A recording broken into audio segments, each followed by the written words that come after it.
Hi friends, അപ്പോൾ എല്ലാവർക്കും നമ്മളെ പുതിയ വീഡിയോയിലേക്ക് സ്വാഗതം. പിന്നെ ഈ ഒരു വീഡിയോയിൽ ഞാൻ ഈ ഒരു കഥ ഫുള്ള് കംപ്ലീറ്റ് ചെയ്താണ് കേട്ടോ. കുറച്ച് ലെങ്ത്ത് കൂടും, അപ്പോൾ നിങ്ങൾ സ്കിപ്പ് ചെയ്യാതെ മുഴുവൻ കേൾക്കുക, എന്നാൽ മാത്രമേ ഇതിൻ്റെ എന്താ പറയുക മുഴുവനും അറിയാൻ പറ്റുള്ളൂ, നിങ്ങൾക്ക് കാര്യങ്ങൾ അറിയാൻ പറ്റുള്ളൂ. അപ്പം സ്കിപ്പ് ചെയ്യാതെ എല്ലാവരും കാണുക, ഓക്കെ. ഹായ് ഫ്രണ്ട്സ്, അപ്പോൾ എല്ലാവർക്കും നമ്മളെ അടുത്ത വീഡിയോയിലേക്ക് സ്വാഗതം. അപ്പോൾ നമ്മൾ കഴിഞ്ഞ വീഡിയോയിൽ പറഞ്ഞതിൻ്റെ കണ്ടിന്യൂ ആണ് കേട്ടോ അത്. അപ്പോൾ പറഞ്ഞത് നിർത്തിയത് നമ്മൾ എവിടെയാണെന്ന് വെച്ച് കഴിഞ്ഞാൽ, അങ്ങനെ ഒരു ടൈലറിങ് ഷോപ്പിൽ വീട്ടിൻ്റെ അടുത്തുള്ളവർ തന്നെ, ഒരു 4 വീട് അപ്പുറത്തുള്ളവർ തന്നെ ഞായറാഴ്ച കിട്ടണമെന്ന് പറഞ്ഞിട്ട് കൊണ്ടു തന്നു. 1-2 ചുരിദാറും ഒരു ബ്ലൗസും അവർക്ക് എന്തോ കല്യാണ പരിപാടി അങ്ങനെ എന്തോ ഉണ്ടായപ്പോൾ കൊണ്ടു തന്നതാണ്. അങ്ങനെ ഈ പറഞ്ഞ പോലെ എന്നോട് പറഞ്ഞു, ഞാൻ പറഞ്ഞു ഞായറാഴ്ച ഞാൻ ലീവായിരിക്കും എന്ന് പറഞ്ഞപ്പോൾ എന്നോട് പറഞ്ഞു വീടൊക്കെ അവർക്കറിയാം, അടുത്ത് തന്നെയല്ലേ, വീട്ടിൻ്റെ അടുത്ത് തന്നെയല്ലേ. അപ്പം ഒരു പറഞ്ഞ് ഞങ്ങൾ വീട്ടിൽ വന്ന് വാങ്ങിക്കോളാം, ഞായറാഴ്ച വീട്ടിൽ വന്നിട്ട് വാങ്ങിക്കോളാം പറഞ്ഞു. ഓക്കെ എന്ന് പറഞ്ഞു ഞാൻ. അങ്ങനെ ഞായറാഴ്ച ഹുക്ക് വെക്കാനും കൂടി ഉണ്ടായപ്പോൾ ഞാൻ വീട്ടിലത്തെ ജോലിയൊക്കെ കഴിഞ്ഞിട്ട് ഹുക്ക് വെക്കാനിരുന്നു. അങ്ങനെ ഹുക്കൊക്കെ വെച്ച് കഴിഞ്ഞ് ഉച്ചയ്ക്ക് ശേഷം ഒരു 3 മണിയായിട്ടുണ്ട് ഹുക്കൊക്കെ വെച്ച് കഴിയുമ്പോൾ. എന്നിട്ടും ഇവരെ കാണില്ല. അപ്പം ഞാൻ എന്താക്കി, അന്ന് ആ സമയത്ത് കുളിയൊന്നും കഴിഞ്ഞിട്ടില്ല കേട്ടോ. അപ്പം ഞാൻ വേഗം പോയി കുളിച്ച് കഴിഞ്ഞപ്പോഴേക്ക് രാത്രി ഉറങ്ങാഞ്ഞിട്ട് ലേറ്റായില്ല ഉറങ്ങണം. പിന്നെ നേരത്തെ എണീക്കുന്നുണ്ട്, കടയിലേക്ക് പോകാനാകുമ്പോൾ ഭക്ഷണമൊക്കെ ആക്കണമല്ലോ. അപ്പോൾ നേരത്തെ എണീറ്റ് ഭക്ഷണമൊക്കെ ആക്കി കഴിയുമ്പോഴത്തേക്ക് എനിക്ക് ഭയങ്കര ഉറക്കം വരിക. അപ്പം ഞാൻ എന്താക്കി, ഞാൻ വേഗം പോയി കുളിച്ച് വന്ന് വേഗം ളുഹ്റ് സ്കരിച്ച് ദിക്ർ ഇങ്ങനെ ചൊല്ലിയിരിക്കുമ്പോൾ ഇങ്ങനെ പോകുന്നുണ്ട്. അപ്പോൾ ഞാൻ എന്താക്കി, വേഗം ദിക്റൊക്കെ ചൊല്ലലൊക്കെ വേഗം തീർത്തിട്ട് വേഗം ചോറുന്ന് കഴിഞ്ഞപ്പോഴേക്ക് പിന്നെ അസർ കൊടുത്ത്. അപ്പോൾ അസർ കൊടുത്തപ്പോൾ അതും കൂടെ നിസ്കരിച്ചിട്ട് കിടക്കാമെന്ന് വെച്ച് വേഗം അത് നിസ്കരിച്ച്. അങ്ങനെ എല്ലാം കൂടെ കഴിഞ്ഞ് കിടക്കുമ്പോഴേക്ക് ഒരു 5:45 ഒക്കെ ആയിണ്ടാവും. സോറി, ഒരു 4:45, 4:45 ആ സമയമായിണ്ടാവും. അതിൽ കിടന്ന വൈക്കും മോനും കിടക്കുന്നുണ്ട്. അപ്പോൾ ഇക്കാൻ്റെ മോൻ്റെ അടുത്ത് തന്നെ പോയിട്ട് മോൻ്റെ അപ്പുറത്തെ സൈഡ് പോയി കിടന്ന വൈക്ക് തന്നെ ഉറങ്ങിപ്പോയിട്ടോ. അപ്പോൾ പെട്ടെന്ന് ഞാൻ ആരോ ബെല്ലടിക്കുന്ന മാതിരി എനിക്ക് തോന്നിയപ്പോൾ ഞാൻ പെട്ടെന്ന് ചാടി എണീച്ച് ഓടി. അപ്പോൾ എൻ്റെ ചാടി എണീക്കൽ ഓട്ടവും കണ്ടപ്പോൾ ഇക്ക എണീറ്റ് ചോദിക്കുന്നുണ്ട്, എങ്ങോട്ടാ ഓടുന്നത്? ഇപ്പോൾ വരാറിന് കയറ്റി ഞാൻ ഓടിയിട്ട് കൊലായിൻ്റെ വാതിലിൻ്റെ അടുത്ത് തന്നെ ഒരു ഗ്ലാസ് ഉണ്ട്. പുറത്തേക്ക് നോക്കിയാൽ കാണാം, പുറത്തുനിന്ന് അകത്തേക്ക് നോക്കിയാലും കാണാം. അങ്ങനത്തെ ഒരു പ്ലെയിൻ ഗ്ലാസ്സാണ്. അപ്പോൾ അതിലേ നോക്കിയപ്പോൾ ആരെയും കാണില്ല. അതിൽ ഞാൻ എന്താക്കിയ അതേപോലെ വന്നിട്ട് കട്ടിൻ്റെ മുകളിലൊരു വീഴ്ച വീണ് എന്നിട്ട് അതിലേക്ക് വെച്ച് എന്താടി ചോദിച്ച്.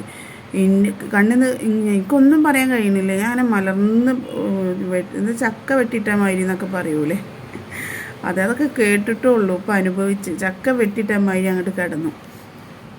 അതിലിക്ക വെച്ച് വിളിച്ചിട്ട് എന്താടി നീക്കാത്ത, എന്താ പറയാത്ത, എന്താണ് എൻ്റെ കണ്ണിന്നാണെങ്കിൽ ഇങ്ങനെ വെള്ളം വരിക, ഭയങ്കര വെള്ളവും, കയ്യും കാലൊന്നും അനങ്ങണില്ല, കിടക്കുക. അതിൽ ഇക്ക കുറേ വിളിച്ച്, ഇക്ക കരയിലൊടുങ്ങി. മോനെണീച്ച്, ഇക്കാൻ്റെ ഒച്ചയായിട്ടപ്പോൾ മോനെണീച്ച് കഴിഞ്ഞിട്ട് എമ്മച്ചിയെന്ന് വിളിക്കുന്നുണ്ട്. മോന് അത്രയല്ലേ ആയിട്ടുള്ളൂ, 10 മാസമൊക്കെ അല്ലേ ആയിട്ടുള്ളൂ. അപ്പോൾ പിന്നെ ഇക്കാൻ്റെ വിഷമവും എൻ്റെ കളിയൊക്കെ കണ്ടപ്പോൾ ഓനിക്കും സങ്കടം വന്നു, ഓനും കരയിലൊടുങ്ങിയെന്ന് തോന്നുന്നുണ്ട് ആ സമയത്ത്.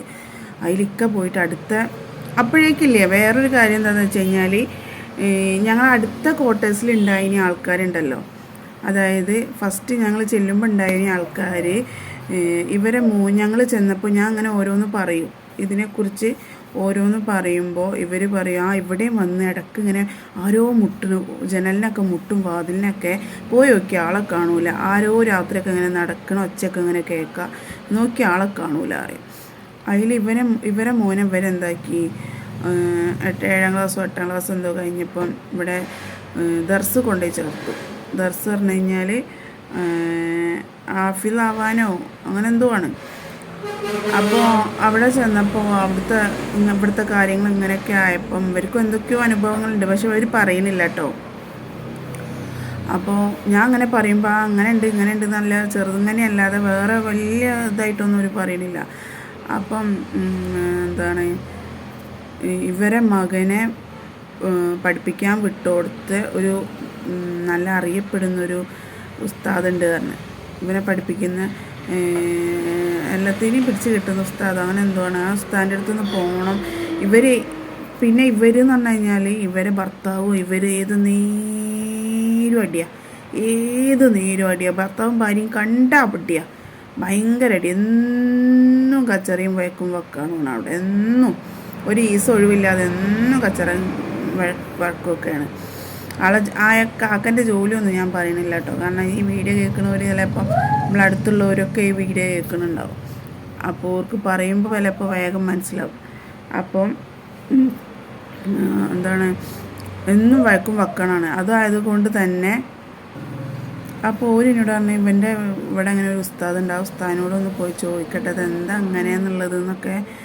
അതിൽ ഇവർ ഒരു ദിവസം മോൻ്റെ അടുത്തേക്ക് പോവുകയാണ്. ആ ഉസ്താദിനെ ഒന്ന് കാണുന്നതാണ്. പോയിട്ട് വന്നപ്പോൾ ഞാൻ ചോദിച്ചു എന്താ ഉസ്താദ് പറഞ്ഞത്. ഉസ്താദ് എന്താ പറയുക ഒന്നും പറഞ്ഞില്ല. അതാണ് ഉസ്താദിൻ്റെ നമ്പർ പറഞ്ഞിട്ട് എനിക്കൊരു കാർഡ് കൊണ്ട് തന്നു. വേറെ ഒന്നും പറഞ്ഞില്ലേ. അതിൻ്റെ പിറ്റേ ദിവസം ഇവിടുന്ന് വീട് മാറിപ്പോയി. ഇവർ പോയിക്കാൻ ഇന്നൊന്ന് പറയണ്ട ഇങ്ങനെ നിൽക്കാൻ പറ്റാത്ത വീടാണ് ഇവിടെ എന്നുള്ളത് കാര്യമൊന്നും പറയാതെ ഓര് പോയിട്ടോ. ഓര് പോയപ്പോൾ പിന്നെ കുറേ നാളത്തേക്ക് ആൾ വന്നില്ല. ഒരു 2 മാസത്തേക്കട്ടം ആൾ വന്നില്ല. പിന്നെ വേറൊരു ടീം വന്ന് ഇതേപോലെ തന്നെ ഞങ്ങളെ അവിടുന്ന് അടുത്ത് തന്നെ വീട് പണി നടക്കുന്നുണ്ട്. അപ്പം വീട് പണി നടക്കായതുകൊണ്ട് ഒരു 6 മാസത്തേക്ക് നിൽക്കാമെന്നുള്ള രീതിയിലാണ് അവർ വന്നത്. അങ്ങനെ ആ ഇത്തയാണ് ഇപ്പോൾ എനിക്കിതിങ്ങനെ വയ്യാതായപ്പോൾ ആ സമയത്ത് അവിടെ ഉണ്ടായിരുന്നത്. ആ ഇത്തയാണ്. ആ ഇത്തയുടെ പേരൊന്നും ഞാൻ പറയുന്നില്ല കേട്ടോ. അപ്പം ആ ഇത്തയാണ് അവിടെ ഉണ്ടായിരുന്നത്. അപ്പോൾ ഇങ്ങനെ എനിക്ക് തീരെ വയ്യാതെ ഞാനിങ്ങനെ കിടന്ന് കളിക്കണുണ്ടപ്പം കണ്ണൊക്കെ ചോര കളറായിട്ട് കണ്ണിൽ നിന്ന് ഇങ്ങനെ വെള്ളം ഒലിക്കുന്നുണ്ട്. അപ്പോൾ എനിക്കാണെങ്കിൽ കൈയൊന്നും അനക്കാൻ കഴിയണില്ല. കൈയൊക്കെ വെച്ചോടെ തന്നെ കാലൊക്കെ വെച്ചോടെ തന്നെ കൈയും കാലൊന്നും അനങ്ങണില്ല. വിരലിങ്ങനെ കളിക്കുന്നുണ്ട് പറഞ്ഞു നിൽക്കുക. അല്ലാതെ ചുണ്ടും ഇങ്ങനെ അനങ്ങുന്നുണ്ട് പറഞ്ഞു. ഒന്നും പറയാൻ കഴിയണില്ല. അപ്പോൾ എനിക്കെന്തൊക്കെയോ പറയാനുണ്ട് പക്ഷേ പറയാൻ കഴിയണില്ല പറഞ്ഞു. അതിൽ പോയിട്ട് വേഗം ഇത്താനെ വിളിച്ചോണ്ടന്നപ്പോൾ ഇത്ത വാതിക്കൽ നിന്നിട്ട് ഇങ്ങനെ നോക്കുക. അതെന്താ അത് ഈ സംഭവം ഇത്താക്കൊന്നും അറിയണില്ല. ഞാൻ അങ്ങനെ കിടക്കില്ലേ. കിടന്നിട്ട് കണ്ണീര് എന്ത് പറ്റി എന്ന് ചോദിക്കുന്നുണ്ട് എന്നോട്. ഇങ്ങനെ എന്താ അവളെ എനിക്ക് പറ്റിയത് പറഞ്ഞു. അതിൽ പറഞ്ഞ് എന്താ അറിയില്ല പെട്ടെന്ന് വന്നുകാറ്റ് ആരോ ആ വാതിക്ക പോയി നോക്കി. പെട്ടെന്ന് വന്ന് പിന്നെ വന്നുകാറ്റ് അടുത്തം കിടക്കുകയാണ്. പിന്നെ എണീക്കണില്ല എന്ന് പറഞ്ഞു. അതിലിത്ത വേഗം പോയിട്ട് സംസം വെള്ളം എടുത്തുകൊണ്ട് വന്നു. ആരോ വന്നിട്ട് കൊടുത്തത് ഓരോ അമ്മായിമ്മേ അങ്ങനെ ആരോ ഉംറക്ക് പോയപ്പോൾ വന്നപ്പോൾ കൊടുത്തൊരു സംസം വെള്ളം കുപ്പിയിൽ സംസം വെള്ളം കൊണ്ടുവന്ന് വേഗം കുടിപ്പിച്ച്. കുടിച്ചു കഴിഞ്ഞപ്പോൾ പിന്നെ എന്തൊക്കെയോ ഊതൊക്കെ ചെയ്ത് ആ ഇത്തി എന്തെല്ലോ ചൊല്ലിങ്ങാറ്റ് ആ സംസം വെള്ളത്തിൽ ഊതിങ്ങാറ്റ് കുടിപ്പിച്ചു വന്നപ്പോൾ പിന്നെ ഒരാശ്വാസം പോലെ ശരീരത്തിൽ നിന്ന് എന്തോ ഒന്ന് പോയ പോലെയൊക്കെ തോന്നുക. ഒരാശ്വാസം പോലെ. എന്നിട്ട് പക്ഷേ ശരീരത്തിൽ നിന്ന് എന്തോ പോയ പോലെ തോന്നുന്നുണ്ടെങ്കിൽ ഒരാശ്വാസം ഉണ്ടെങ്കിലും ശരീരം തളർന്ന പോലെ വയ്യാതായ പോലെ. അങ്ങനെ നമുക്ക് ഒരു ഓട്ടോറിക്ഷ വിളിച്ചിട്ട് ഡോക്ടറെ അടുത്ത് പോയി നോക്കുക അതെന്താ സംഭവം എന്നുള്ളത് അറിയില്ല പറഞ്ഞു. അങ്ങനെ ഓട്ടോറിക്ഷയൊക്കെ വിളിച്ച് ഞങ്ങൾ ഡോക്ടറെ അടുത്ത് പോയപ്പോൾ ഈ വീട്ടിൽ നിന്ന് അങ്ങോട്ട് ഇറങ്ങി ആ ഓട്ടോറിക്ഷയിൽ കയറിയപ്പോൾ മുതൽ ഒരു കുഴപ്പമില്ല പറഞ്ഞു കഴിഞ്ഞാൽ ഇത്രയ്ക്ക് ആരോഗ്യമുള്ള വ്യക്തി വേറെ ഉണ്ടാവില്ല. ഒരു തളർച്ചയോ കുഴപ്പമൊന്നുമില്ല. അങ്ങനെ ഡോക്ടറെ അടുത്തൊക്കെ പോയി കാണിച്ചു. അപ്പോൾ ഞാൻ അവിടെ നിന്ന് ഒരു കുഴപ്പമില്ല എനിക്കിവിടെ വെറുതെ അന്നേരം എന്തോ ഉണ്ടായതാണ് അല്ലാതെ വേറെ വിഷയമൊന്നുമില്ല ഉറങ്ങാത്തതുകൊണ്ടുള്ള പ്രശ്നമായിരിക്കും എന്ന് പറഞ്ഞു. അതിൽ പിന്നെ തിരിച്ച് വീട്ടിലേക്ക് വന്ന് വീട്ടിൽ കയറിയപ്പോഴത്തേക്ക് തുടങ്ങി ക്ഷീണവും ഛർദിയും എല്ലാം കൂടായിട്ട് ഭയങ്കര ഛർദിക്കലും ക്ഷീണമൊക്കെ കൂടെ. അതിൽ ഡോക്ടർ തന്നപ്പോൾ ഡോക്ടറാണെങ്കിൽ കുഴപ്പമൊന്നുമില്ല ക്ഷീണം കൊണ്ടാണ്. പിന്നെ എന്തൊക്കെ 2 ഗുളികയൊക്കെ എഴുതി തന്നിട്ട് ക്ഷീണം കൊണ്ടാണ് വേറെ കുഴപ്പമൊന്നുമില്ല പറഞ്ഞു. അതിൽ വീട്ടിൽ വന്നപ്പോഴേക്ക് പിന്നെ അധികം ഛർദിയും ഭയങ്കര ഛർദിയും എന്താ പറയുക ക്ഷീണവും എല്ലാം കൂടായിട്ട് തീരെ എണീക്കാൻ പറ്റാത്തൊരവസ്ഥ. അതിൽ ആ കിടത്തം ഛർദ്ദിച്ച് ആ കിടത്തം അങ്ങനെ കിടന്ന്. അപ്പോൾ പിന്നെ എണീക്കാൻ പോലും വയ്യാത്തായി, ഛർദിയും ക്ഷീണം കൂടി എല്ലാം ആയിട്ട് എണീക്കാൻ പോലും. അങ്ങനെ രാത്രി ഒരു 12:30 ഇതേപോലെ ഒരു 12:45 ഇക്ക എന്നോട് ഞാൻ പറഞ്ഞു എനിക്ക് ബാത്റൂം പോകാൻ ഉണ്ട്, എനിക്കൊന്ന് ബാത്റൂം പോകണമെന്ന് പറഞ്ഞു. അതിലിക്ക എന്താക്കി എൻ്റെ കൈ പിടിച്ചിങ്ങായിട്ട് ശരി എന്നാൽ എണീക്കെന്ന് പറഞ്ഞു കഴിഞ്ഞിട്ട് കൈയൊക്കെ പിടിച്ച് വെല്ല ഇങ്ങനെ പോവുക കേട്ടോ. അപ്പോൾ പോയി ഞാൻ ബാത്റൂമിലേക്ക് കയറി. ഇക്ക വാതിക്കൽ അവിടെ നിൽക്കുന്നുണ്ട്. ബാത്റൂമിൻ്റെ വാതിക്കൽ ഞാൻ വീണ് പോകണ്ട വെച്ചിട്ട് വാതിക്കൽ നിൽക്കുന്നുണ്ട്. അപ്പോൾ പെട്ടെന്ന് ഫ്രണ്ട് ഡോറ് തുറന്ന് വരുന്ന ഒരുപോലെ ഫീൽ ചെയ്ത്. അപ്പോൾ ഞാൻ ആരാ ഇപ്പോൾ ഫ്രണ്ട് ഡോറ് തുറക്കണമെന്ന് വെച്ച്. ഇക്കറിഞ്ഞ് മിണ്ടാണ്ട് എൻ്റെ കാര്യം സാധിച്ചിട്ട് ഇങ്ങോട്ട് പോകുന്ന പറഞ്ഞു. അതിൽ ഞാൻ പറഞ്ഞ് ആയിക്കോട്ടെ എന്നാൽ. പിന്നെ ഉണ്ട് അടയ്ക്കണ ഒച്ച. അതിൽ ഞാൻ ഒന്നുകൂടി നോക്കി, വേഗം പോന്ന പറഞ്ഞു. അതിൽ ഞാൻ പിന്നെ എന്താക്കി വാതിലൊക്കെ അടച്ച് ബാത്റൂമിൽ കയറി അതൊക്കെ കഴിച്ച് ബാത്റൂമിൻ്റെ ആവശ്യങ്ങളൊക്കെ കഴിച്ച് കഴിഞ്ഞിട്ട് ഞാൻ പോന്നു കഴിഞ്ഞപ്പോൾ ഞാൻ പറഞ്ഞ് റൂമിൽ ലൈറ്റ് ഇട്ട് കിടക്കുക നിങ്ങൾ എന്താക്കിയ വാതിലടച്ചാളാന്ന് പറഞ്ഞു. അപ്പോൾ ഇക്ക എന്താക്കി ബിസ്മി ചൊല്ലിങ്ങായിട്ട് വാതിലടച്ച് ഇരുന്നപ്പം അങ്ങനെ വാതിലടച്ച് ഇക്ക എന്നെ ഇക്ക അങ്ങനെ കിടക്കാൻ പോകുമ്പോൾ വാതിലിന് ടേറിന് മുട്ടൂലേ, അങ്ങനെ ഒരൊച്ച, പെട്ടെന്നൊരൊച്ച. ഞാൻ ഇക്കാൻ്റെ മുഖത്ത് നോക്കി, ഇക്ക എന്നെ നോക്കി. അപ്പോൾ ഇക്ക ചോദിച്ച് ഇതാരാ അപ്പോൾ ചോദിച്ച്. ഞാൻ പറഞ്ഞേ എനിക്കറിയില്ല, ആരാണാവോ, വാതിലൊക്കെ നമ്മൾ അടച്ചതല്ലേ, പിന്നെ ആരാണാവോ എന്ന് ചോദിച്ച്. അതിലിക്കാക്ക് സംഭവം മനസ്സിലായിക്കണ്.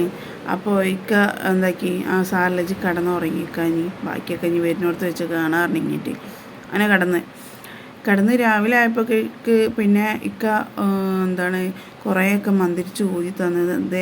നാളെ ഓതിയന്മാരത്തെ ബെയ്ത്തൊക്കെ ഇരുന്ന് ഓതി ഒക്കെ റെഡിയാക്കി. ഇപ്പോൾ ചെറുതായിട്ട് എണീറ്റ് കുഴപ്പമൊന്നുമില്ല, വലിയ കുഴപ്പമൊന്നുമില്ല. അങ്ങനെ എന്താക്കി ഇക്ക തന്നെയാണ് രാവിലെ ഫുഡും കാര്യങ്ങളൊക്കെ ഉണ്ടാക്കി. അതൊക്കെ ഇക്ക തന്നെ. അന്ന് പോയില്ല, ടൈലറിങ് ഷോപ്പിൽ പോയില്ല.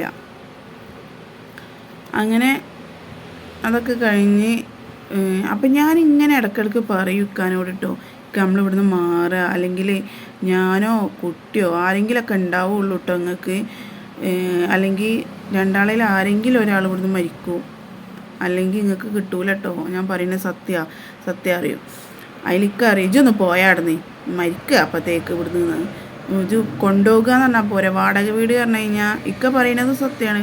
നമ്മളൊരു വാടക വീട്ടിൽ പോയി കഴിഞ്ഞ് കഴിഞ്ഞാൽ നമ്മളെ സാധനങ്ങളൊക്കെ കെട്ടിപ്പെറുക്കി എടുത്ത് വെക്കുക, പിന്നെ അത് കൊണ്ടുപോകുക, പിന്നെ അടുത്ത വീട് കണ്ടിട്ട് ആ വീട്ടിലേക്ക് കൊണ്ടുപോകുക, ആ വീട്ടിൽ ചെന്നിട്ട് അതൊക്കെ എടുത്ത് വെക്കുക, പിന്നെയും ആ വീട് മാറുമ്പോൾ ആ ഒക്കെ കെട്ടിപ്പെറുക്കി എടുത്ത് വെക്കുക. ഇതൊക്കെ വണ്ടിക്കൂലി വേണം, പിന്നെ കൂടെ സഹായിക്കാൻ ആൾ വേണം. ഇതൊക്കെ എടുത്ത് വെക്കാൻ കഴിയണം. എനിക്ക് കഴിയില്ല. അതിപ്പോൾ ഇങ്ങനെ മാറി ഇപ്പോൾ അടുത്തല്ല ഒന്ന് മാറിയിട്ടുള്ളൂ. ഇനിയിപ്പോൾ കുറച്ച് കാലം കൂടെ ഇവിടെ എന്താ സ്ഥിതി എന്നുള്ളത്. അതിൽ ഈ വീഴ്ചയും ഈ വേദനയും ഇതൊക്കെ തുടർന്നുകൊണ്ട് പോകുക. അങ്ങനെ ഞാൻ എന്താക്കി, എനിക്ക് കഴിയായിട്ട് ഞാൻ ടൈലർ ഷോപ്പ്, ഞാൻ പറഞ്ഞില്ലേ അവസാനം ഞാൻ ടൈലർ ഷോപ്പ് നിർത്തി. അപ്പോൾ നിർത്തിയപ്പോൾ ഇക്ക ജോലിക്കോല തുടങ്ങി. ഇക്ക രാവിലെ ജോലിക്കോല് ആദ്യം ഒരു ഓറഞ്ചിൻ്റെ കൂലിപ്പണിക്ക് ഒരു ഓറഞ്ചിൻ്റെ ഇതെടുത്ത് കഴിഞ്ഞിട്ട് ആളാവണം എന്ന് പറഞ്ഞപ്പം ഓറഞ്ച് വിൽക്കൽ, അതായത് മുതലാളി ഓറഞ്ച് എടുത്തു കൊടുക്കും, മൂപ്പര് ഗുഡ്സിൽ ഡ്രൈവിങ് അറിയാമല്ലോ. അപ്പോൾ ഇക്കക്ക് ഡ്രൈവിങ്ങൊക്കെ കാര്യങ്ങളൊക്കെ അറിയാം. 4 വീലർ ആണെങ്കിലും 3 വീലർ ആണെങ്കിലൊക്കെ ഡ്രൈവിങ് അറിയാം. അപ്പം ഇക്ക എന്താക്കി ഗുഡ്സ് എടുത്ത് ഗുഡ്സിൽ ഓരോ ഗുഡ്സ് തന്നെ ഓടിച്ചിട്ട് അതിൽ ഓറഞ്ച് വിൽക്കണ പണി. അപ്പോൾ രാവിലെ നേരത്തെ പോകണം, കോഴിക്കോട് പോയിട്ട് ഓറഞ്ചൊക്കെ എടുത്തിട്ട് വേണം വരാൻ. അല്ല, കോഴിക്കോടല്ല, പൂക്കളത്തൂർ പറഞ്ഞൊരു സ്ഥലത്ത് പോയിട്ട് വേണം ഇതെടുത്ത് വരാൻ. അങ്ങനെ എടുത്ത് വന്നു. അങ്ങനെ അതൊക്കെ എടുത്ത് വന്നിക്ക് അങ്ങനെ ജോലിക്ക് പോകൽ തുടങ്ങിട്ടോ. അങ്ങനെ ഒരു ദിവസം ഞാനും മോനും കൂടി ഒരു വെള്ളിയാഴ്ച ഇക്കാക്ക് വർക്ക് ഉണ്ടാവില്ല. അപ്പോൾ ഞാനും മോനും കൂടെ അടുക്കളയിൽ ഇങ്ങനെ പണിയെടുത്തുകൊണ്ടിരിക്കുകയാണ്. മോന് കസാലയിൽ പിടിച്ചിങ്ങനെ നിൽക്കുന്നുണ്ട്. ഓ നടക്കും, എന്നാലും ഇങ്ങനെ ആടി നടക്കണം. കുട്ടികളെ തുടങ്ങി കഴിഞ്ഞ ഒരു ആട്ടിയുള്ള നടത്തമാണല്ലോ. അതിൽ ഓന് കസാല പിടിച്ച് അങ്ങനെ നിൽക്കുന്നുണ്ട്. അപ്പം അടുക്കളയിൽ ഞാനിങ്ങനെ പണിയെടുത്തുകൊണ്ടിരിക്കുമ്പോൾ അതേ മുട്ട്, ഞാൻ പറഞ്ഞില്ലേ ഒരു രാത്രി ഒരു മുട്ട് കിട്ടുമെന്ന്, അതേമാതിരി അടുക്കളൻ്റെ വാതിലിന് ഒരു മുട്ട് കിട്ടും. എന്ന് പറഞ്ഞിട്ട് ഞാൻ നെട്ടി പോയി. മോനും പേടിച്ച് ഇങ്ങനെ നോക്കുക എന്താ സംഭവം എന്നറിയാതെ. അതിൽ ഇക്ക വന്നപ്പോൾ ഞാനിങ്ങനെ പറഞ്ഞിട്ടോ, അതിൻ്റെ മുന്നേ ഫസ്റ്റ് ഇങ്ങോട്ട് പറയുന്നതിന് ഫസ്റ്റ് ഈ വീട്ടിലേക്ക് വന്ന പിറ്റേന്ന് ഇക്ക എന്നോടൊരു കാര്യം പറഞ്ഞിരുന്നു. അത് നിങ്ങളോട് ഫസ്റ്റ് പറയാൻ എനിക്ക് വിട്ടുപോയ കാര്യം കേട്ടോ. ഇക്ക രാവിലെ എണീറ്റ് ഞാൻ അങ്ങനെ അടുക്കളയിൽ പണിയെടുത്തുകൊണ്ടിരിക്കുമ്പോൾ ഇക്ക വന്നിട്ട് പറഞ്ഞു എന്നോട്, എടി ഞാൻ ഇന്നലെ ഒരു സ്വപ്നം കണ്ടു കയറുന്നു. സ്വപ്നമല്ല, പക്ഷേ എനിക്ക് സ്വപ്നമായിരിക്കും എന്ന് പറഞ്ഞു. ഞാൻ എന്താ നിങ്ങൾ സ്വപ്നം കണ്ടു ചോദിച്ചു. അതിൽ എന്നോട് പറഞ്ഞ് വെളുത്ത് മെലിഞ്ഞിട്ടൊരു പെണ്ണ്, മെലിഞ്ഞിട്ടൊരു പെണ്ണ് നല്ല സ്ലിം ബ്യൂട്ടിയാണ് പറഞ്ഞു. സ്ലിമ്മായിട്ടുള്ളൊരു പെണ്ണാണ്, മുടി കാലിൻ്റെ ഞെരിയാണിയിലും താഴോട്ട് മുടിയുണ്ട്, അതും നല്ല വിരിഞ്ഞ മുടിയെന്ന്. ഞാൻ എന്നിട്ടാ ആ പെണ്ണ് എൻ്റെ അടുത്തേക്ക് വന്നിങ്ങായിട്ട് എൻ്റെ അടുത്ത് കിടക്കടിയെന്ന്. ഞാൻ പറഞ്ഞു കണ്ട പെണ്ണുങ്ങളൊക്കെ നിങ്ങളുടെ അടുത്ത് വന്ന് കിടക്കല്ലേ, ഓരോ പെണ്ണുങ്ങളെ സ്വപ്നവും കണ്ട് ഓരോ പെണ്ണുങ്ങളെ ആലോചിച്ച് സ്വപ്നവും കണ്ട് കിടന്ന അങ്ങനെയൊക്കെ തന്നെയാണ് എന്ന് പറഞ്ഞു. ഓരോ പെണ്ണുങ്ങളെ ആലോചിച്ച് കിടക്കല്ലേ. എടി പെണ്ണെ ആലോചിച്ച് കിടന്നൊന്നല്ല, ഉള്ളതാന്ന് തോന്നണേ, അങ്ങനെ എങ്ങനെയാന്നൊക്കെ പറഞ്ഞു. അപ്പം ഞാനതൊരു നെവർ മൈൻഡാക്കി വിട്ട്. അതിൽ പിന്നെ ഞാൻ പറഞ്ഞില്ല ഇക്ക ഓറഞ്ചിൻ്റെ പണിക്കൊക്കെ പോലെ ഇത് വന്നപ്പോൾ ഞാൻ അങ്ങനെ പറഞ്ഞപ്പോൾ എന്നോട് പറഞ്ഞേ അത് കാറ്റടിച്ചതായിരിക്കും, അപ്പോൾ തോന്നിയതായിരിക്കും പറഞ്ഞു ഇക്ക. അതിൽ ഞാൻ ഓക്കെ എന്നാൽ ഓക്കെ കുഴപ്പമില്ല പറഞ്ഞു. അതിൽ ഈ വേദനകളും വീഴ്ചയിലും ഈ കേക്കലും ഒക്കെ ഇങ്ങനെ തുടർന്നുകൊണ്ട് പോകുക കേട്ടോ. അതിൽ ഇക്കാൻ്റെ അടുത്താണ് മോൻ കിടക്കൽ. അപ്പോൾ ഇവൻ രാത്രി ഭയങ്കര ഇക്കാക്ക് ജോലിക്ക് പോലെ തുടങ്ങിയ പിന്നെ ഇവന് ഈ രാത്രി എണീറ്റ് കരയലും ഇക്കാനെ തൂണ്ടുന്ന പരിപാടിയൊക്കെ ഉണ്ട് രാത്രി. അപ്പം ഇക്കാക്ക് ജോലിക്ക് പോയി കഴിഞ്ഞാൽ ഭയങ്കര ക്ഷീണം ആവുക, രാത്രി ഉറക്കം ശരിയാവായിട്ട്. അപ്പോൾ ഇക്ക എന്താക്കി, ഇക്ക നിങ്ങൾ രണ്ടാളും ഇവിടെ ഈ റൂമിൽ കിടന്നോ, ഞാൻ അപ്പുറത്തെ റൂമിൽ കിടന്നോളാം പറഞ്ഞു. അങ്ങനെ ഒരു രാത്രിയൊക്കെ ആയപ്പോൾ ഇവനിങ്ങനെ കരയെ പച്ചേ ഏൽച്ചിട്ട് മോന് ചെറുത്. അപ്പോൾ ഇക്ക മറ്റേ റൂമിൽ കിടക്കുകയാണല്ലോ. അപ്പം ഞാൻ ഇക്കാൻ്റെ അടുത്തിട്ട് ഇങ്ങനെ വാതിലടച്ച് നിൽക്കുക, സൗണ്ട് കേൾക്കാതിരിക്കാൻ വേണ്ടിയിട്ട്. അത് മോൻ്റെ കരച്ചിലും കേൾക്കണ്ടല്ലോ എന്നാലേ, അപ്പോൾ കേൾക്കാതിരിക്കാൻ വേണ്ടിയിട്ട് വാതിലടച്ചിരുന്നു. അപ്പോൾ ഞാൻ വാതിൽ തുറന്നിട്ട് ഇങ്ങനെ നോക്കുമ്പോൾ പെട്ടെന്ന് ഞാൻ കണ്ടതാട്ടോ, ഒരു നിഴലിങ്ങനെ ഇക്കാൻ്റെ കട്ടിൻ്റെ മുകളിൽ ഇങ്ങനെ കയറി നിൽക്കുന്ന പോലെ. അതൊരു ഇക്ക പറഞ്ഞ പോലെ അത്യാവശ്യം മുടിയൊക്കെ ഇങ്ങനെ ഉണ്ടായിട്ട്. പക്ഷേ ഞാനത് നെവർ മൈൻഡ് ആക്കിയിട്ട് ഇക്ക മോൻ ഉറങ്ങണില്ല, നിങ്ങൾ ഇങ്ങോട്ട് വരി, ഓനക്ക് നിങ്ങളെ കാണാണ്ട് കരയുക, ഓൻ ഉറങ്ങിയിട്ട് ഇങ്ങോട്ട് പോന്നോളിയായിരുന്നു.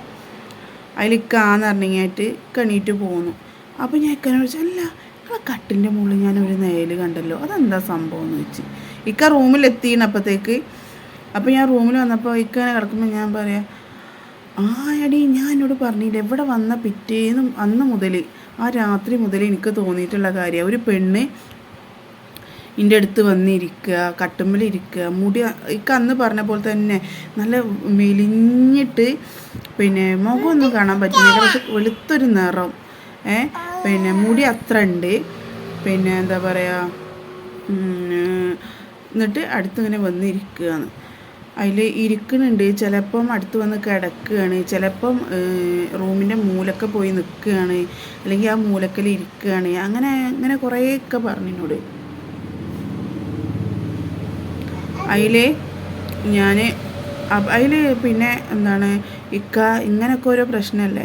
അപ്പോൾ ഞാനിങ്ങനെ വീണതും കൂടി ആയപ്പോൾ ഇക്ക അടുത്തുള്ള ഒരാളോട് പറഞ്ഞിങ്ങനെ പെണ്ണുങ്ങൾക്ക് തീരെ വയ്യാതായി എന്നൊക്കെ. അപ്പോൾ ഒരു ബീവിത്താത്ത ഉണ്ട്, പോയി നോക്ക് എന്താണെന്നുള്ള അറിയാലോ പറഞ്ഞു. അതിൽ ഇക്ക പോയി നോക്കിയപ്പോൾ പറഞ്ഞ് അത് പോക്ക് വരവിൽ പെട്ടതാണ്, എന്തിനാണ് ഈ കൊട്ട് കേൾക്കുമ്പോഴേക്കും ഇതൊക്കെ കേൾക്കുമ്പോഴേക്കും ഓടേണ്ട ആവശ്യം എന്താ, വന്ന ആൾക്കാർ എന്തായാലും ഒന്നിക്ക കോണിമ്പെല്ലടിച്ച് 2-3 കോണിമ്പെല്ലെങ്കിലും അടിക്കും, അല്ലെങ്കിൽ വിളിക്കുകയൊക്കെ ചെയ്യും. 2-ൽ കൂടുതൽ മുട്ടോ വിളിക്കുകയൊക്കെ ചെയ്തിട്ടുണ്ടെ പോയൊക്കെ മതി, 1-2 ആണെങ്കിൽ മൈൻഡ് ചെയ്യേണ്ടായിരുന്നു. അപ്പോൾ ഈ വീട്ടിൽ കാര്യമായിട്ട് എന്തോ സംഭവം കാര്യമായിട്ടുണ്ടെന്നെന്താ മനസ്സിലായി. അത്രയും ആ ബീതാതെ തന്നുള്ളൂ. പിന്നെ ഒരു ചരടും തന്നു, അത് കെട്ടി. അതിൽ പിന്നെ എന്താണ് അങ്ങനെ എന്താ പറയുക വല്ലാതെ വേദനകളും കാര്യങ്ങളൊന്നും ഇല്ലാതായി. പിന്നെ എന്താ പറയുക ഈ മുട്ടും കാര്യങ്ങളും കേൾക്കാതെയായി. അങ്ങനത്തെ ഒക്കെ സംഭവങ്ങളൊക്കെ ഇല്ലാണ്ടായി. പിന്നെ അടുത്തുള്ള വീട്ടുകാരോട് ഞാൻ ഈ കഥയൊക്കെ പറഞ്ഞു. കാരണം ഇപ്പോൾ ഒരു പറഞ്ഞ് ഇവിടെ അങ്ങനെ വലിയൊരു പുളിമരം ഉണ്ടായിരുന്നു.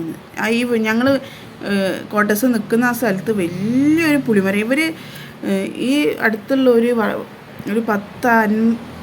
50 വർഷത്തോളമായെന്ന് തോന്നുന്നു ഇവിടെ വന്ന് താമസിക്കുന്നു. ഓര് വരുമ്പോൾ അത് ഇവിടെ ഫുള്ള് കാടാണോ അല്ലേ. അപ്പോൾ കുറേ വർഷങ്ങളായിട്ട് ഓര് വരുമ്പോഴേ ഉണ്ട് ആ പുളിമരം എന്ന് പറഞ്ഞത്. കുറേ നല്ല വണ്ണം, ഭയങ്കര വലുപ്പ്, നല്ല ഉയരമുള്ള പുളിമരം, അതേമാതിരി നല്ല വണ്ണം ഉണ്ട് പറഞ്ഞു. ഒരു 2 ആളൊക്കെ അതിൻ്റെ പുറകിൽ പോയി ഒളിച്ചെന്നാലൊന്നും കാണൂല, അങ്ങനത്തെ വണ്ണം ഉണ്ട് പറഞ്ഞു. എന്നിട്ട് അപ്പോൾ ആ സമയത്ത് തന്നെ ഇവർ വന്ന സമയത്ത് തന്നെ ഈ ഇതിൻ്റെ മുകളിൽ നിന്ന് പല ഒച്ചകളും കാര്യങ്ങളും ഒക്കെ കേൾക്കലുണ്ട് പറഞ്ഞു. കാരണം ആ സമയത്ത് ഇവർ വരുന്ന സമയത്ത് അവിടെ ഫുള്ള് കാടാണല്ലോ. ആകെ എത്രയോ കിലോമീറ്റർ അപ്പുറത്തൊക്കെയാണ് ഒരു വീടുള്ളത് പറഞ്ഞു. അപ്പം അങ്ങനെ വന്ന് താമസിച്ചത്. ഇവർക്കും എന്തൊക്കെയോ എൻ്റെ മകൻ്റെ കല്യാണവും കാര്യങ്ങളൊന്നും ശരിയാകാതെ എന്തൊക്കെയോ ചെയ്തിട്ടൊക്കെയാണ് ഇവർക്ക് ശരിയായിട്ടുള്ളത് കല്യാണം. പിന്നെ എന്താ പറയുക, അപ്പോൾ അങ്ങനത്തെ ആ പുളിമരം മുറിച്ചതുകൊണ്ടായിരിക്കും ചിലപ്പോൾ എന്ന് പറയുന്നത്. നമുക്കുണ്ടല്ലോ നമ്മുടെ വീട്, നമ്മൾ താമസിക്കുന്ന വീട് മുറിച്ച് കഴിഞ്ഞ് കഴിഞ്ഞാൽ അവിടെ നമുക്ക് വൈരാഗ്യമാവില്ലേ അവരോട്. അതേപോലെയാണെന്നാണ് ഞാൻ ചിന്തിക്കുന്നത് കേട്ടോ. അപ്പം അന്ന് ഞാൻ ചിന്തിച്ചത് അതേപോലെ ആയിരിക്കും എന്ന്. അപ്പോൾ അത് കഴിഞ്ഞ് എന്നിട്ടും ഈ പ്രശ്നങ്ങൾ ഇങ്ങനെ തുടർന്നുകൊണ്ടിരുന്നപ്പം അങ്ങനെ ഈ ദിവസങ്ങൾ ഇങ്ങനെ പോയിക്കൊണ്ടിരുന്നു. അപ്പോൾ ഒരു ദിവസം ഉച്ചയ്ക്ക് ഭയങ്കര എൻ്റെ ചെറിയ മോള് എണീച്ചാണ്. ഓളാണ് ഈ ഒച്ചയും വിളി ഉണ്ടാക്കുന്നത്. പാത്തുട്ടി ഒച്ച ഉണ്ടാക്കല്ലേ. അപ്പം ഒരു ഉച്ച സമയത്ത് ഒരു 2:30-3 മണി സമയത്ത് ഭയങ്കര സൗണ്ട് കിട്ടോ. ഭയങ്കര സൗണ്ട് പറഞ്ഞു കഴിഞ്ഞാൽ എന്തോ ഭൂമി കുലുക്കം അങ്ങനെ എന്തോ ഉണ്ടായമായിട്ടൊരു സൗണ്ട്. നോക്കിയപ്പോൾ എന്താ, ഞങ്ങൾ അടുത്ത ക്വാർട്ടേഴ്സിൻ്റെ മുകളിലേക്ക് പച്ച തെങ്ങ് നടുവൊടിഞ്ഞ് വീണിക്കുക. പച്ച തെങ്ങ് നടുവൊടിഞ്ഞ് വീണ്. അതിൽ ഇവർക്കും ഇങ്ങനെ ഇടയ്ക്കിടയ്ക്ക് സൗണ്ടും കാര്യങ്ങളൊക്കെ കേൾക്കണോണ്ട് ഇവർ ഇതും കൂടി ആയപ്പോൾ ഇവർ ഒരാളടുത്ത് പോയി നോക്കിയപ്പോൾ അയാൾ പറഞ്ഞല്ലോ അവിടെ താമസിക്കാൻ പറ്റൂല, എത്രയും പെട്ടെന്ന് അവിടുന്ന് മാറാം, എത്രയും പെട്ടെന്ന് മാറാൻ പറ്റുമോ അത്രയും പെട്ടെന്ന് അവിടുന്ന് മാറാം, അല്ലാതെ അവിടെ താമസിക്കാൻ പറ്റൂല എന്ന്. ഇവരും അത് കേട്ട് പാതി ഇവരെ വീട് ഏകദേശം വാർപ്പ് വരെ എത്തിയാണ്. വാർപ്പ് കഴിഞ്ഞിട്ടുണ്ട്, ജനാല കട്ടിലൊക്കെ വെച്ച് വാർപ്പ് കഴിഞ്ഞിട്ടുണ്ട്. അപ്പോൾ ഓര് പറഞ്ഞു ഇനിയിപ്പോൾ വാർപ്പ് കഴിഞ്ഞില്ലെങ്കിലും ഇവർക്ക് വേറെ എന്തൊരു ബിസിനസ്സിൻ്റെ കാര്യത്തിന് വേണ്ടിയിട്ട് എടുത്ത ഒരു ചെറിയ വാടക വീടുണ്ട്. അവർ പറഞ്ഞു ആ വാടക വീട് നന്നാക്കിയിട്ട് ഞങ്ങൾ അങ്ങോട്ട് പോകുക പറഞ്ഞിട്ട് 2 ദിവസം കൊണ്ട് ഇവർ മാറിപ്പോയി. ഞങ്ങൾ എന്ത് ചെയ്യും? അപ്പോൾ ഞമ്മക്കിതെന്താ സംഭവം? അപ്പോൾ ഓര് പറഞ്ഞത് എന്താണെന്ന് വെച്ച് കഴിഞ്ഞാൽ ഞങ്ങളോട് പറഞ്ഞത് നിങ്ങൾ വേഗം മാറിക്കാളിട്ടോ, ഇവിടെ അങ്ങനെ നിൽക്കാൻ പറ്റിയ സ്ഥലമല്ല ഇത് എന്ന് പറഞ്ഞ് അങ്ങനെ പറഞ്ഞിട്ടുള്ളൂ. അപ്പോൾ ഞങ്ങൾക്കിതെന്താ സംഭവം എന്നുള്ളത് ഞങ്ങൾക്കറിയില്ലല്ലോ. ഞങ്ങൾ ഒരു ഉസ്താദിനെ വിളിച്ചിട്ട് ചോദിച്ചപ്പോൾ ഒരു ഉസ്താദ് ഒരു നമ്പർ തന്നു. നിങ്ങൾ ഈ നമ്പറിൽ വിളിച്ചു നോക്കി, ഈ ഉസ്താദ് പിന്നെ എന്തുണ്ടെങ്കിലും പറഞ്ഞു തരുന്നതാണ്. അതിൽ ആ ഉസ്താദിനെ വിളിച്ചപ്പോൾ തന്നെ ആ ഉസ്താദ് പറഞ്ഞേ നിങ്ങളവിടെ നിൽക്കാൻ പറ്റൂല, പെട്ടെന്ന് മാറണം, അവിടെ രക്ഷസിൻ്റെ ശല്യമുണ്ട്, പെട്ടെന്ന് മാറിയില്ലെങ്കിൽ എന്തും എപ്പോഴും സംഭവിക്കാം കേട്ടോ എന്ന് പറഞ്ഞു. അതിൽ ഞങ്ങളാണ്ട് ബേജാറായിട്ട് അപ്പോഴത്തേക്ക് മോൻക്ക് 1 വയസ്സൊക്കെ കഴിഞ്ഞിരിക്കണം കേട്ടോ. അവിടുന്ന് 1 വയസ്സ് കഴിഞ്ഞ് 1 വയസ്സ് കഴിഞ്ഞ് 2 മാസം അങ്ങനെ എന്തോ ആയിക്കണം. അത്രയും ഞങ്ങൾ നിന്നല്ലോ. അപ്പോൾ ഞങ്ങൾ എന്താക്കും, അവസാനം പിടിച്ച് വേഗം എന്താക്കൽ തുടങ്ങി, വീട് തിരയിൽ തുടങ്ങി. പിന്നെ വീട് തിരഞ്ഞ അവസാനം ഒരു 3,500-ൻ്റെ വീട് കിട്ടി.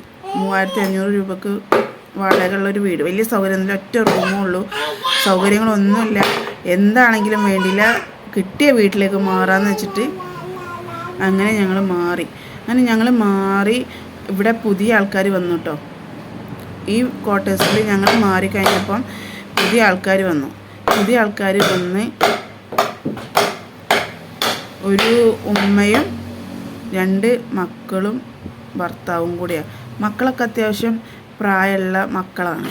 പ്രായമായിക്കണ്, കല്യാണം കഴിച്ച മരുമക്കളുള്ളതാണ്. അപ്പോൾ ഈ താത്തയാണെങ്കിൽ ഫുൾ ആരോഗ്യവതിയാണ്, ഒരു കുഴപ്പമില്ല. ഇതേപോലെ എനിക്കുണ്ടായില്ലേ, അതായത് ഈ എതിർപ്പോക്കിൽ പെട്ടിട്ട് ഞാൻ വീണ് അനക്കല്ലാതെ കിടന്നല്ലോ, അതേപോലെ ഈ താത്തയും പെട്ട് ഈ താത്ത ആ കടത്തത്ത് തന്നെ മരിച്ചുപോയി. ആ കടത്തത്ത് തന്നെ മരിച്ചുപോയി.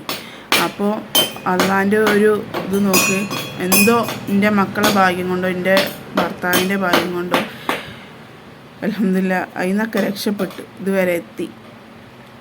അതുകൊണ്ട് എല്ലാവരും വീടൊക്കെ എടുക്കുമ്പോൾ ശ്രദ്ധിച്ച് ഒക്കെ വീടെടുക്കുക, അല്ലെങ്കിൽ നമ്മളെ ജീവിതം തന്നെയാണ് പോണത്. നോക്കുക, നമ്മൾ വീടിൻ്റെ ഭംഗി കണ്ട് വീടെടുത്താൽ, ഇപ്പം ഞാൻ പറഞ്ഞില്ലേ അത്യാവശ്യം നല്ല വീടാണ്, എനിക്ക് നല്ല ഇഷ്ടപ്പെട്ട്. ഇനിയും അങ്ങനത്തെ ഒരു വീട് കിട്ടിയെങ്കിൽ എന്നാണ് ഞാൻ ആഗ്രഹിക്കണം. അത്രയ്ക്ക് നല്ല സൗകര്യങ്ങളാണ് എല്ലാം കൊണ്ടും. നമുക്ക് അടുക്കളയൊക്കെയാണല്ലോ നമുക്ക് സൗകര്യം വേണ്ടത്, അതേപോലെ എല്ലാ സൗകര്യങ്ങളും ഉണ്ട്. അപ്പം വീടൊക്കെ എടുക്കുമ്പോൾ നോക്കിയിട്ട് എടുക്കുക. ചിലർക്ക് ഇതിലൊന്നും വിശ്വാസം ഉണ്ടാവില്ല, അനുഭവം വരുമ്പോഴേ വിശ്വസിക്കുള്ളൂ. എനിക്കും അനുഭവം ഉണ്ടായപ്പോഴല്ലേ ഞാൻ വിശ്വസിച്ചതല്ല, അതെനിക്ക് വിശ്വാസമില്ലല്ലോ. അപ്പം അങ്ങനെ ചെയ്യുക. അപ്പം ഈ ഒരു കഥ ഇപ്പം ഫുള്ളായിട്ടോ. ഇനി അടുത്ത കഥ വരുന്നത് ഇതിൻ്റെയൊക്കെ മുന്നേ, ഇതിപ്പോൾ എൻ്റെ ദേഹത്ത് ബാധ കയറിയ കഥ ഞാൻ പറഞ്ഞുതരാം. ഇതൊക്കെ ഞാൻ തന്നെ അനുഭവിച്ചത്. ഈ ബാധ കയറിയത് ഇപ്പോഴൊന്നുമല്ല കേട്ടോ, അത് കല്യാണം കഴിഞ്ഞ ഉടനെ, മോനൊക്കെ ഉണ്ടാവുന്നതിന് മുന്നെയാണ് ബാധ കയറിയത്, ഒഴിപ്പിച്ചതൊക്കെ കല്യാണം കഴിഞ്ഞതിന് ശേഷം. അപ്പോൾ അത് അടുത്ത ചാപ്റ്ററിൽ ഞാൻ പറയും, ഓക്കെ? അല്ലെങ്കിൽ പിന്നെ എപ്പോഴെങ്കിലും ഞാൻ പറയും. അപ്പോൾ നിങ്ങളെല്ലാവരും നമ്മളെ വീഡിയോ എല്ലാവർക്കും ഇഷ്ടപ്പെട്ടെന്ന് വിചാരിക്കുന്നു. എല്ലാവരും സബ്സ്ക്രൈബ് ചെയ്ത് സപ്പോർട്ട് ചെയ്യുക, ലൈക്ക് ചെയ്യുക, ഷെയർ ചെയ്യുക, കമൻറ്റ് ചെയ്യുക. പിന്നെ എന്തായാലും സബ്സ്ക്രൈബ് ചെയ്ത് സപ്പോർട്ട് ചെയ്യണേ. Okay, bye bye, see you, thank U.